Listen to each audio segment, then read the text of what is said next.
Parfois, on croit que pour bien gérer son argent, il faut être un expert en finance, avoir fait des études en économie ou suivre les conseils de gourous sur Internet. Mais si je te disais que des hommes qui ont vécu il y a plus de 2000 ans avaient déjà les réponses à nos problèmes financiers d'aujourd'hui? Ça paraît fou, non?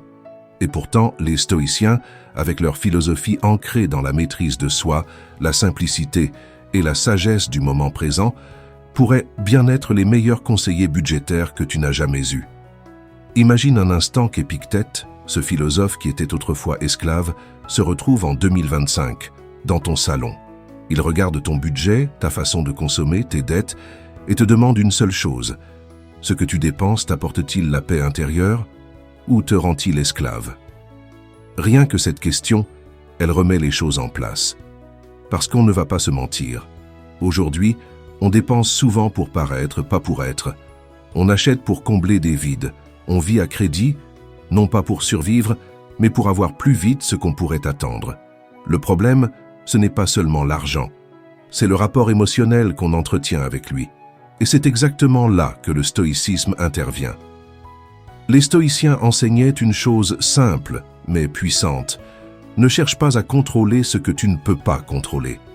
Et l'argent, dans sa quantité, ses fluctuations, ses imprévus, tout ça c'est souvent hors de notre contrôle. Mais tu sais ce qu'il est? Ta manière de le gérer, ta manière de le voir, ton comportement face à lui. Gérer un budget comme un stoïcien, ce n'est pas juste faire des calculs. C'est un état d'esprit. C'est choisir de vivre selon tes principes, pas selon tes pulsions. C'est te détacher du besoin de toujours plus, pour savourer ce que tu as déjà. Ce n'est pas une punition, c'est une libération. Et je te le dis franchement, il n'y a rien de plus puissant que de pouvoir regarder ton compte en banque sans angoisse, de savoir exactement où va ton argent, de ne plus trembler à l'idée d'une dépense imprévue, de ne plus vivre au rythme du salaire du premier du mois. Tu veux cette paix? Alors, viens, on va parler comme des amis. On va voir ensemble comment les stoïciens t'auraient aidé à gérer ton budget. La première chose qu'ils t'auraient dite, c'est « Apprends à distinguer ce qui dépend de toi et ce qui ne dépend pas de toi. » Tu ne peux pas contrôler les prix qui augmentent, les taux d'intérêt, l'inflation, les taxes, mais tu peux contrôler tes habitudes. Tu peux décider de ne plus vivre au-dessus de tes moyens. Tu peux décider d'arrêter d'acheter pour impressionner. Épictète te dirait « Ce n'est pas le manque d'argent qui t'angoisse, c'est ton attachement au confort, au luxe, au superflu. » Et c'est vrai.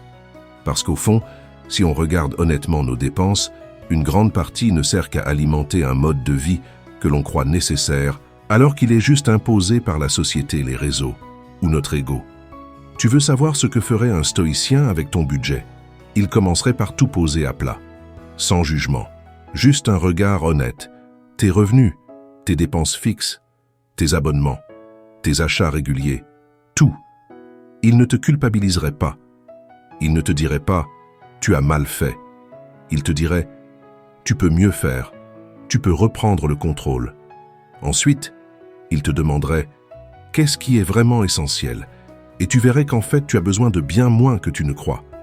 Le logement, la nourriture, les outils pour travailler.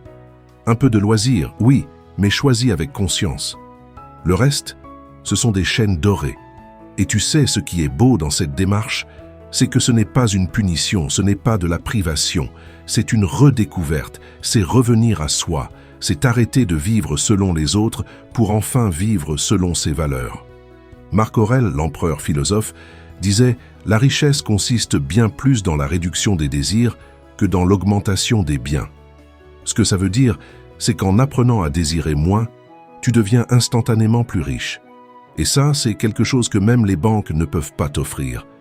Quand tu fais un budget avec cette philosophie, chaque euro, chaque dollar devient un choix moral. Ce n'est plus « je peux » ou « je ne peux pas me le permettre ». C'est « est-ce que cela m'élève » ou est-ce que cela m'enchaîne? Et crois-moi, quand tu commences à voir l'argent comme un outil de vertu, ta vie change. Tu commences à économiser, non pas par peur, mais par liberté. Tu mets de côté, non pas pour fuir, mais pour construire. Tu investis, non pas par avidité, mais par responsabilité. Et surtout, tu dépenses en pleine conscience. Chaque achat devient une question. Est-ce que cela me rapproche de la vie que je veux vraiment? Je te le dis en toute sincérité, un budget stoïcien, ce n'est pas un tableau Excel, c'est un miroir. C'est une façon de te reconnecter à toi-même, de voir où vont tes priorités, tes valeurs, ton énergie. Et plus tu t'alignes, plus tu ressens une paix intérieure que même l'argent ne peut acheter. Alors non, tu n'as pas besoin de devenir moine, de vivre dans une grotte ou de couper ta carte bancaire. Tu as juste besoin d'un peu plus de clarté, de recul, de discipline douce. Et surtout, tu as besoin d'un rappel. Tu n'es pas défini par ce que tu possèdes, mais par ce que tu choisis de faire avec ce que tu as. Et si tu commences là, maintenant, avec ce que tu gagnes, ce que tu dépenses et ce que tu veux devenir, alors tu as déjà tout pour vivre une richesse bien plus grande que celle des chiffres. Tu as déjà tout pour vivre comme un sage, dans un monde qui court après le bruit. Toi, tu choisis le calme. Et crois-moi, c'est là que commence la vraie liberté. Tu sais, on pense souvent que gérer un budget, c'est juste une affaire de chiffres, de calculs, de colonnes à remplir et de tableaux à équilibrer. Mais en réalité, c'est beaucoup plus profond que ça. C'est une manière de vivre, une façon de poser un cadre intérieur pour ne plus être ballotté par ses envies, ses impulsions ou la pression extérieure. Et là encore, les stoïciens ont une avance incroyable sur nous. L'un des piliers fondamentaux de leur sagesse, c'est la maîtrise des désirs. Pas leur suppression totale, non. Juste leur canalisation. Épictète, qui pourtant avait très peu de choses matérielles, disait « Ce n'est pas la pauvreté qui nous trouble, mais le désir de richesse. » C'est profond, tu ne trouves pas?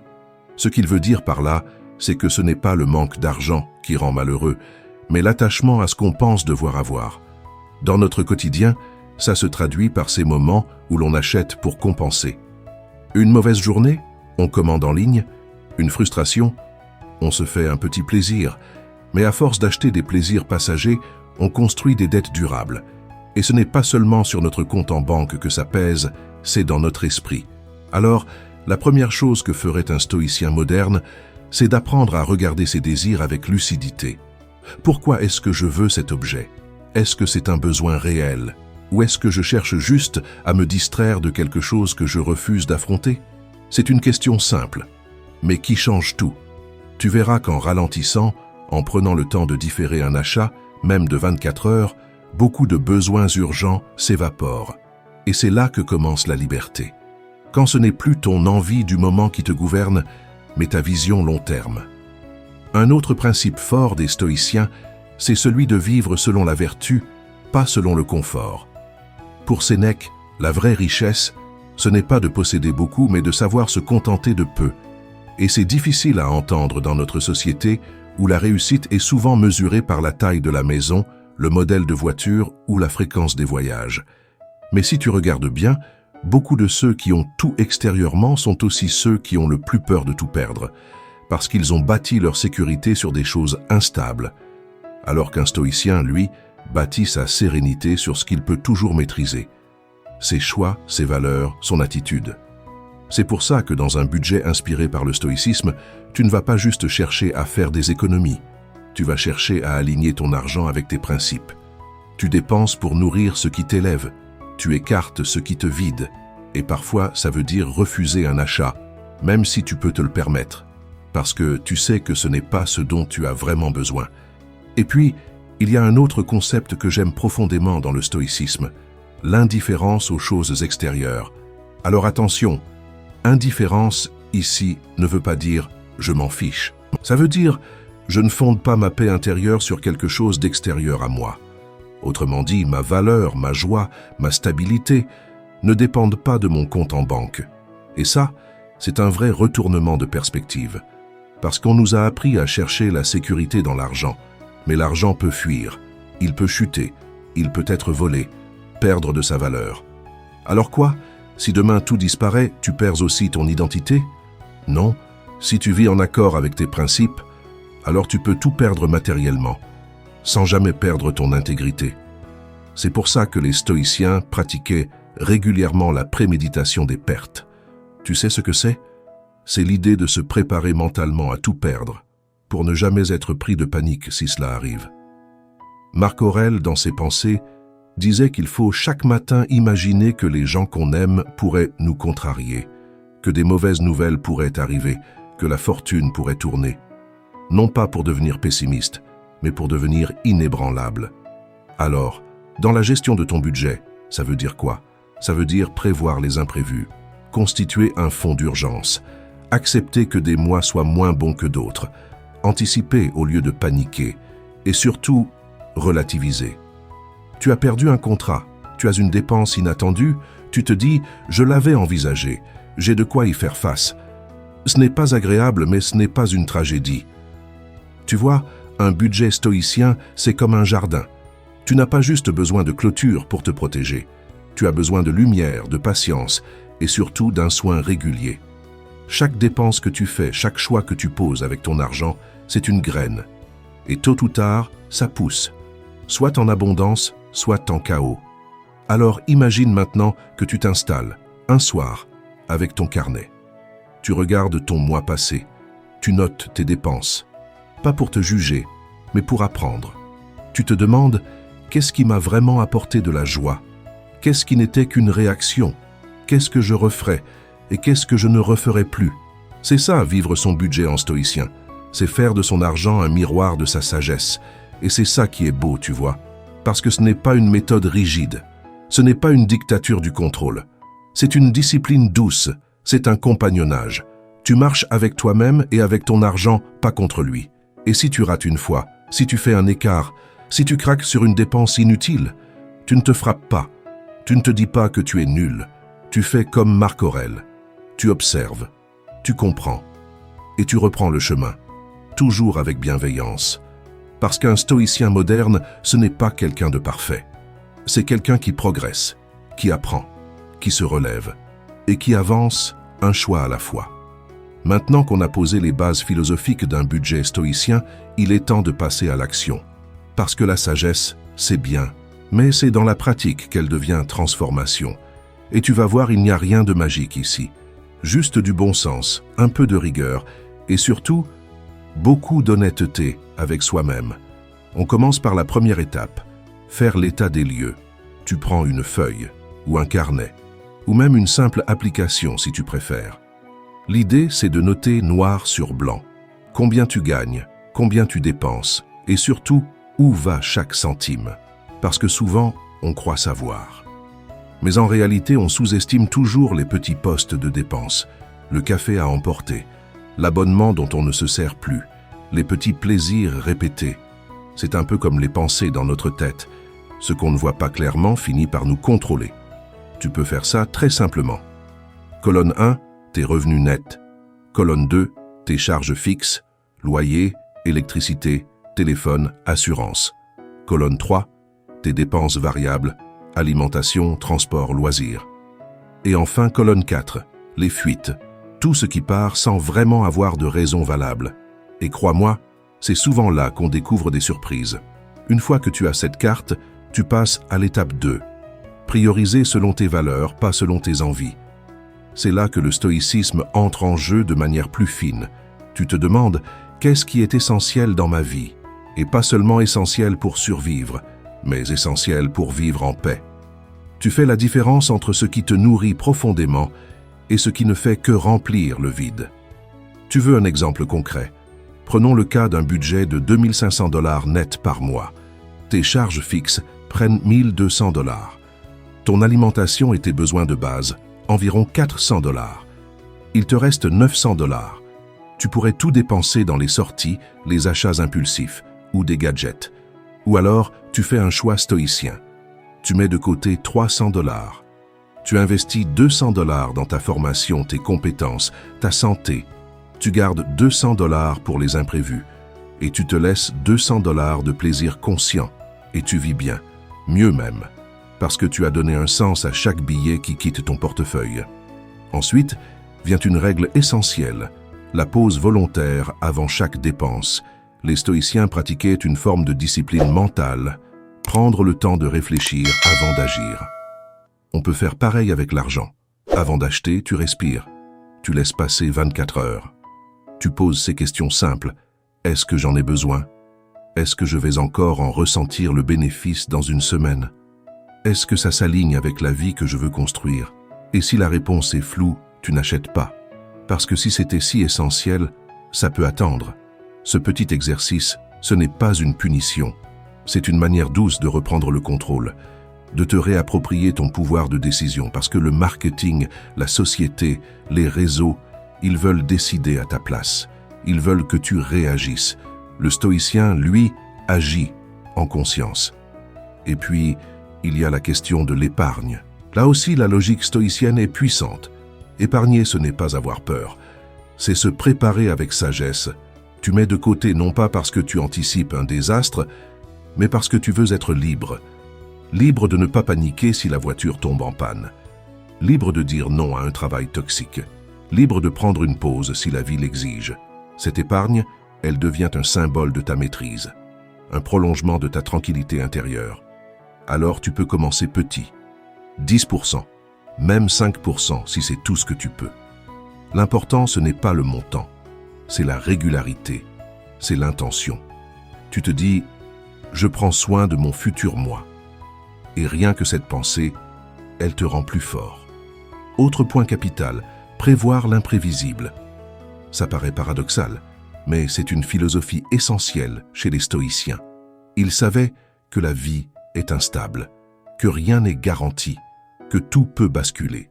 Et au lieu d'ignorer cette vérité, ils l'embrassaient, ils s'y préparaient, mentalement, émotionnellement, et nous, financièrement.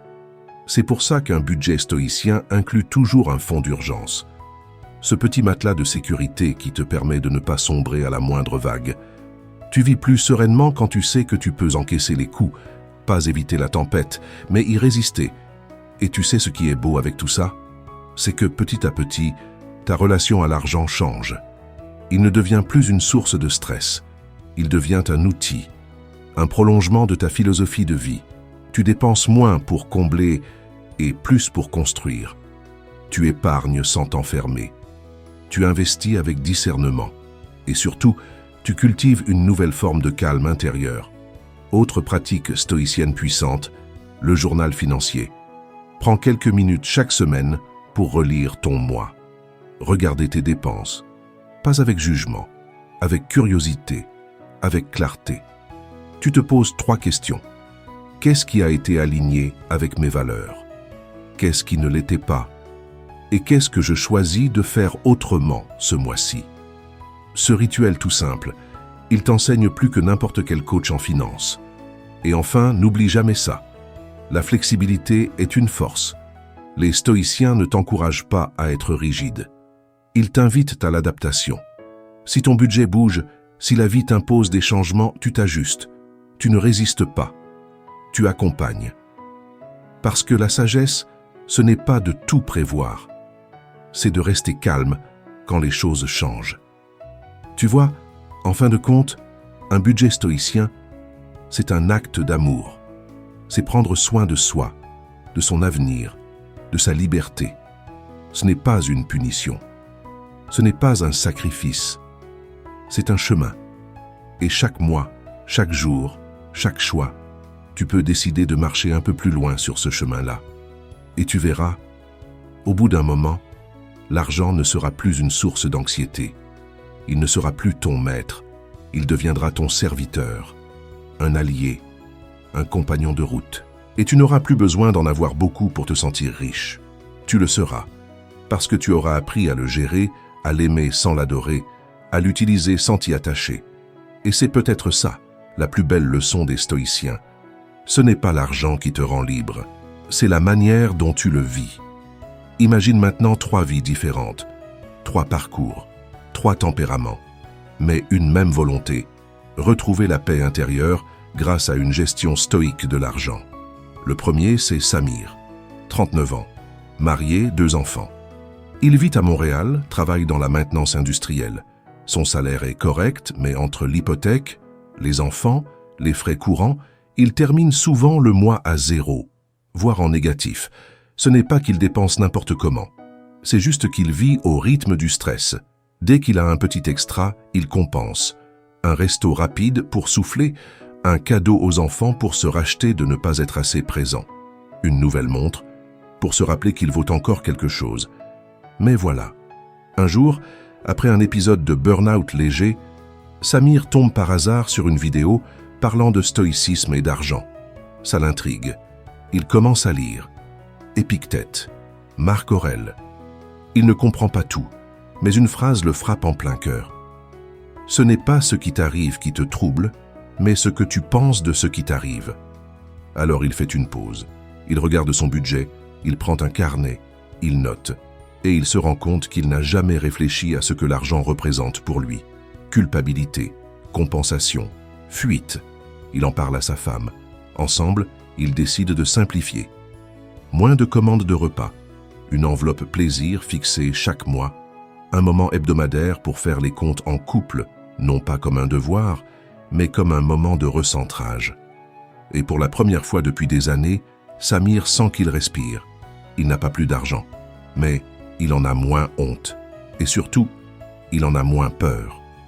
Deuxième histoire, celle de Léa, 26 ans, célibataire, freelance en design graphique. Elle gagne bien sa vie, mais de manière irrégulière, 3 bons mois, 1 mois vide. Vit avec l'angoisse permanente du « et si ça s'arrête ?» Elle garde un fonds d'urgence, bien sûr, mais elle y touche régulièrement. Et plus elle gagne, plus elle dépense, pour se faire plaisir avant que tout redescende. Léa découvre le stoïcisme à travers un podcast, un épisode sur la peur du manque. Et là, elle réalise que sa plus grande prison, ce n'est pas l'incertitude de ses revenus, c'est sa relation émotionnelle avec l'argent. Elle vit dans l'anticipation négative, dans le fantasme de la chute. Alors elle décide d'expérimenter un truc un peu fou. Pendant 30 jours, elle va vivre comme si elle gagnait 30% de moins, volontairement. Non pas pour se priver, mais pour sentir que même avec moins, elle peut rester droite. Elle cuisine. Elle coupe Netflix. Elle dit non à certaines sorties. Mais elle redécouvre le silence, l'espace, le temps. Et au lieu d'avoir peur du vide, elle commence à l'apprécier. Le mois suivant, elle reprend son rythme habituel. Mais elle ne dépense plus pareil. Elle met de côté. Elle investit dans un outil pro.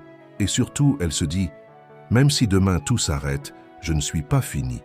Je suis prête. » Et ça, cette sensation-là, ça n'a pas de prix. Troisième et dernière histoire. Jean Benoît, retraité, 67 ans, ex-ingénieur. Il a bien gagné sa vie, il a de l'épargne. Mais voilà, il vit dans la peur de manquer. Il lit toutes les semaines des articles sur l'inflation, les crises, les risques de récession. Il ne dépense presque rien. Il vit avec l'angoisse que ça ne suffise pas. Pourtant, objectivement, il est bien. Il pourrait même voyager, s'offrir des plaisirs, inviter ses petits-enfants. Mais il est figé. Un jour, sa petite fille de 14 ans lui offre un petit livre de pensée stoïcienne. Un clin d'œil, parce qu'elle le trouve trop stressé. Il sourit. Il lit sans grande attente. Mais une phrase de Sénèque le réveille. C'est l'homme avare qui est pauvre, pas celui qui a peu. Il relit encore, et ça lui tombe dessus comme une évidence. Il n'a jamais profité. Il a toujours économisé. Mais pourquoi? Pour qui? Pour un futur qu'il n'ose même pas vivre? Alors il prend une décision. Chaque mois, il s'autorisera une dépense de joie. Pas déraisonnable, mais symbolique. Un concert, un restaurant en famille, un cours de sculpture. Pas pour gâcher son argent, mais pour l'honorer. Et il découvre que cette paix qu'il cherchait dans l'accumulation, elle était déjà là, dans le lâcher-prise. Ces 3 histoires, elles sont peut-être très différentes, mais elles racontent la même chose. Qu'on ait peu ou beaucoup, jeune ou plus âgé, l'enjeu n'est pas combien on possède. L'enjeu, c'est comment on se tient face à l'argent. Est-ce qu'on le fuit? Est-ce qu'on lui court après? Ou est-ce qu'on l'accueille avec calme comme un simple outil sans jamais le laisser nous définir? C'est là le vrai budget stoïcien. Pas un tableau Excel parfait, pas une formule magique, juste un regard différent, une posture intérieure. Une paix construite 1 euro à la fois, un choix à la fois. Et si eux l'ont fait, pourquoi pas toi, tu sais? Si tu es arrivé jusqu'ici, c'est que quelque chose résonne déjà en toi. Peut-être une fatigue, une envie de simplicité, ou peut-être cette intuition que l'argent, ce n'est pas juste une affaire de chiffres, mais une affaire d'âme. Et tu as raison, parce qu'en vérité, gérer son argent, ce n'est pas seulement payer ses factures ou éviter les dettes, C'est une pratique spirituelle, une discipline de l'esprit, une école de vie. L'argent révèle notre rapport à la peur, au désir, au pouvoir, à la liberté. Il montre ce qu'on fuit, ce qu'on compense, ce qu'on ne veut pas affronter. Le stoïcisme, lui, t'invite à faire le contraire, à te tenir face à tout cela, droit, calme, lucide, à regarder ton budget non pas comme un fardeau, mais comme un miroir. Il te montre ce que tu crois être tes besoins. Il te montre ce à quoi tu renonces. Il te montre à qui ou à quoi tu as donné ton pouvoir. Et puis il te rappelle une chose simple. Tu n'as besoin que de peu pour vivre pleinement. Pas de gadgets, pas d'images à montrer sur les réseaux, pas de validation extérieure. Juste un peu de paix, un peu de dignité, un peu de maîtrise. Le stoïcien ne méprise pas l'argent. Il ne le rejette pas. Il l'utilise avec sobriété, avec sagesse. Il sait que la vraie richesse, c'est d'avoir besoin de peu et d'être libre intérieurement. Alors peut-être que toi aussi tu peux commencer là où tu es. Pas demain, pas quand tu gagneras plus, pas quand tout sera en ordre. Maintenant, tu regardes tes dépenses, tu nommes tes désirs, tu distingues le vrai du faux, tu mets en place ton petit budget stoïcien, pas rigide, pas punitif, juste clair, aligné, respirable. Tu te crées un espace mental, un espace physique, un espace émotionnel où tu n'as plus besoin de courir, où tu n'as plus peur de regarder ton compte, où chaque euro dépensé est une décision et non une réaction. Et dans cet espace, quelque chose va naître, une stabilité nouvelle, une confiance, une joie discrète, pas tapageuse, pas euphoriquement artificielle, une joie tranquille, solide, qui n'a besoin de personne pour exister. Tu verras, avec le temps, tu ne regarderas plus ton argent comme avant. Il ne sera plus ton ennemi. Il ne sera plus ton obsession. Il sera ton reflet, le reflet de ton cheminement intérieur. Et ça, c'est inestimable. Alors si ce message t'a parlé, prends un moment, respire, ferme les yeux et demande-toi, de quoi ai-je vraiment besoin pour vivre en paix? Tu verras que la réponse est plus simple que tu ne le crois. Elle ne se trouve ni dans les dépenses impulsives, ni dans l'accumulation aveugle. Elle se trouve dans la clarté, la maîtrise, la sobriété choisie. Et c'est ça, au fond, le vrai luxe. Celui de pouvoir dire « Je suis en paix avec ce que j'ai, je ne cours plus après ce que je n'ai pas. Je vis simplement, librement. » Si tu veux aller plus loin, je t'invite à faire un petit exercice dès ce soir. Prends ton dernier relevé bancaire, une feuille, un stylo, et pour chaque dépense, écris à côté « essentiel » ou « superflu ». Mais surtout, ajoute une troisième colonne « Pourquoi j'ai fait cette dépense ?» Tu vas voir, ce n'est pas l'argent qui t'apprendra le plus, c'est ce qu'il dit de toi. Et si tu veux aller encore plus loin, partage ce message autour de toi. Parce que dans un monde qui court, qui surconsomme, qui pousse à désirer toujours plus, une voix qui dit « moins mais mieux » peut faire toute la différence. Tu n'as pas besoin de devenir expert en finance, tu n'as pas besoin d'être parfait, tu as juste besoin d'être lucide, d'être présent, d'être sincère, avec toi-même, avec ton argent et avec la vie. Et ça, c'est déjà immense. Alors merci, merci d'avoir écouté, merci de t'être laissé toucher, merci de vouloir faire différemment. Et surtout, n'oublie jamais ceci. Le vrai changement ne commence pas avec une promotion, ni avec un salaire plus haut. Il commence le jour où tu décides de ne plus laisser l'argent gouverner ta vie intérieure. Le jour où tu redeviens maître. Le jour où tu choisis la paix avant la possession. La clarté avant la course. La liberté avant tout. À bientôt.